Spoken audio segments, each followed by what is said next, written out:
And we're coming to you live from the Built Ford Tough Studio. Boomer Esiason, Greg Giannotti. It's Boomer and Gio on the Fan. Simulcast across the country on CBS Sports Network. And wherever you are on the free Odyssey app, good Thursday morning. NFL starts tonight, a fresh new week with a terrible football game with backup quarterbacks. And then we're going to get a whole bunch of games on Saturday with backup quarterbacks. And then we're going to watch the Jets and the Giants with backup quarterbacks because that's what this season has been about. And Tommy DeVito yesterday was asked, have you changed with all this attention? What's going on? Are you a new person with everybody knowing who you are? And he said, no, I'm just trying to focus on it, just being me, and I'm not getting wrapped up in it, and this is just the way things are, especially in this area. And he sounded like he got it, but I really wonder how hard it is for a kid his age living here at home, being the hometown hero with everybody all over him all the time, to focus the way he needs to focus to make this thing go from a cute little story to maybe one of the great stories we have seen with a quarterback. And that's what he's going to need. And when we had his agent on, he said, I told him when Tom Brady burst onto the scene and became something, I was up there in Boston, and he was locked in. And Tommy DeVito's got to be locked in, too. Is he going to be locked in against the Saints, and will this thing continue? Good morning, Boomer. How are you? Yeah, good morning there, G. Yeah, it's kind of interesting. He is getting his 15 minutes of fame, that's for sure, and it's even more than that. And, I think I heard BT say yesterday, or somebody said it yesterday, like, would this be going on if it were not the Giants or the Jets in this area? Yeah, I heard BT say that. It was a good point. So he goes, if Tommy DeVito were the quarterback for the Houston Texans, would this Italian thing be a thing? And the answer is no. So then it hit me. It's like, it's not so much the Italian thing as it is the Jersey Italian-American thing. Yeah. It's not like he came over like this guy is like Vespucci Ferragamo, and he came over from Italy, and he's like, Buongiorno, NFL. Yeah. He's not doing that. Right. It's more of it's this area. And plus he's indigenous to this area. Yeah, plus he's the hometown kid. Right, right. And he's a kid. He literally is a kid. And he's living his best life right now. And like you were saying, I think it was 3 weeks ago, you should be sliding into all these DMs, these models' DMs. I'm changing my mind on that now. You are now. I'm changing my mind. Okay, but anyway, the point being is that, although I do have a couple suggestions.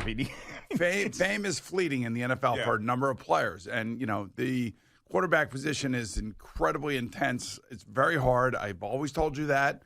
And you got to continue to do it. You got to keep fighting through it. You got to know your stuff. The coaches got to believe in you. They can't, always hold back the game plan.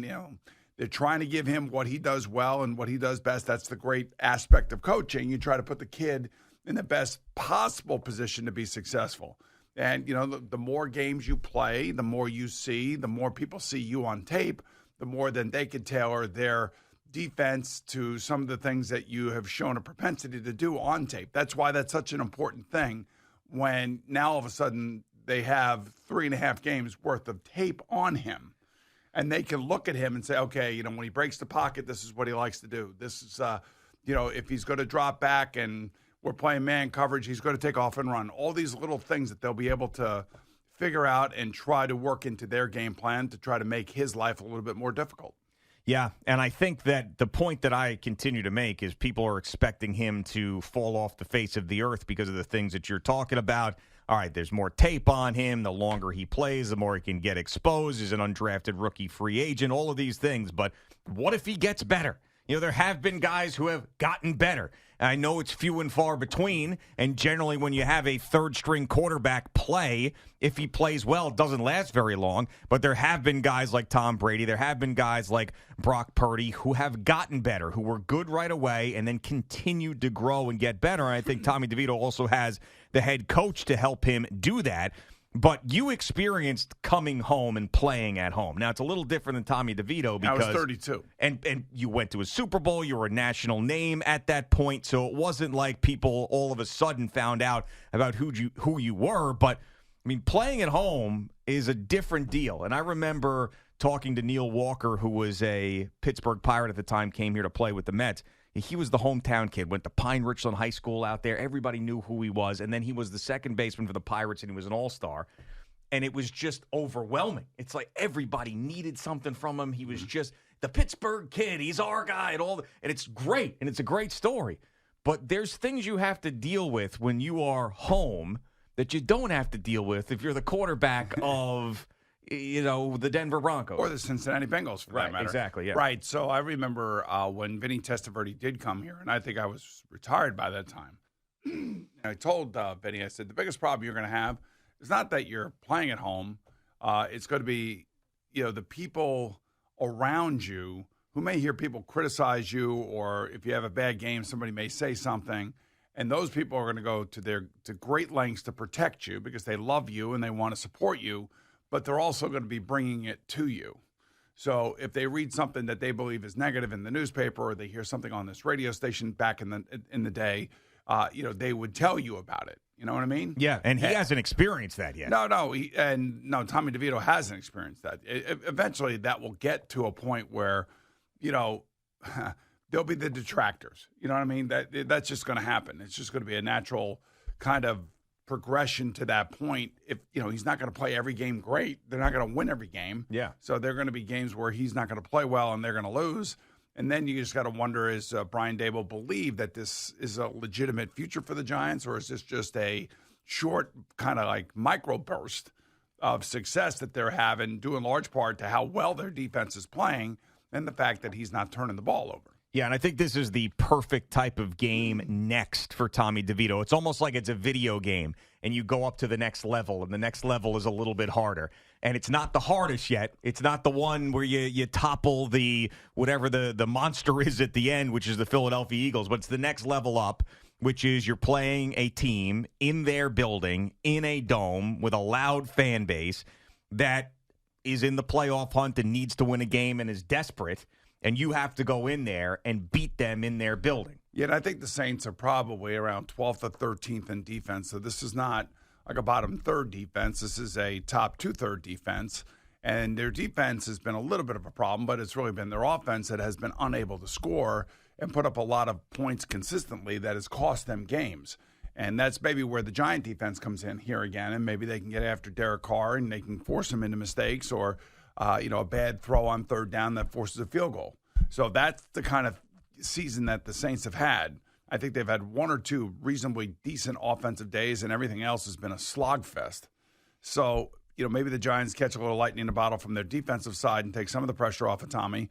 But Tommy he'll see it now. He'll feel it, and this will not be an easy game. And if he comes back and he throws 3 touchdown passes, throws for 300 yards, then good. Then the story continues, and we're going to take it all the way into Christmas. Man, I can't even imagine what it would be like here. We have talked so negatively. Can you imagine coming here and the Giants are 2-8? What that's going to be like, and we experience that if we come in here on Monday morning and Tommy DeVito has a great game against the Saints and the Giants win again. We'll spend a little bit of time on what happened at Boomer and Gio Live. It'll be another 4 hours on Tommy DeVito. That's what's going to happen. Well, you also have Zach Wilson going again, and this time against the Dolphins. And to me, that's still a big story. Every time he steps on the field, it's a big story for the Jets fan, and to see whether or not he could do what he did last week. Yeah, but it feels to me like it's over with him, even if he ended up going on a little bit of a run down the stretch. But it feels like this has to end for both parties. Just like we're talking about with Bill Belichick and the Patriots, totally different situation, but you feel like it has to end. This is the time. You got to go your separate ways. You can't do what you did this year all over again next year, meaning Zach Wilson being the backup to Aaron Rodgers. You can't. Right. I also want to clarify something, that there was something that was written saying that I said a certain thing for Zach Wilson, and it was completely wrong. Where was this now? One of these weird jet subtext Reddit things that somehow pop up in your feed? Yeah, but no, this is a legitimate fan site. They didn't. It was nothing negative about what I said, but it wasn't anything negative about what I said. It's just that they got my words twisted. And do you remember I came in here and I said, Phil Simms thinks that Zach Wilson's going to go to the Kansas City Chiefs? Yes. Right. That was not my prediction. That was his prediction. Oh, okay. Right. I have my own prediction. Yeah, that he's going to the Vikings. Yeah, right. Just to annoy you. And plus, I'm wearing my purple today for you. Yeah, I see that. Okay, so, and I just felt like I just wanted to straighten that out, that my prediction is that he is going to the Vikings. Phil Simms, as I said correctly, but somebody misheard, thinking that it was my prediction that he was going to go to the Chiefs.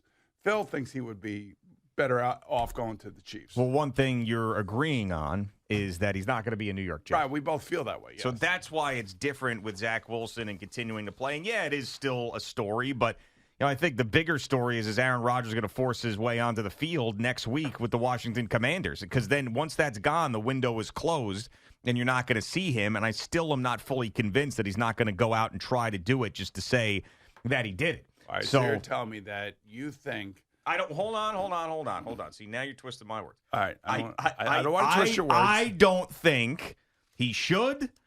I don't think. Oh, but you think he will? I think that there is still a chance. No. There's still a chance that he wants to prove to everybody that he can do this. Even if he goes out there and plays like a quarter and is like, got a long way to go, my man. He's a stubborn guy. Yeah, I understand that, man. You can't be snapping that thing.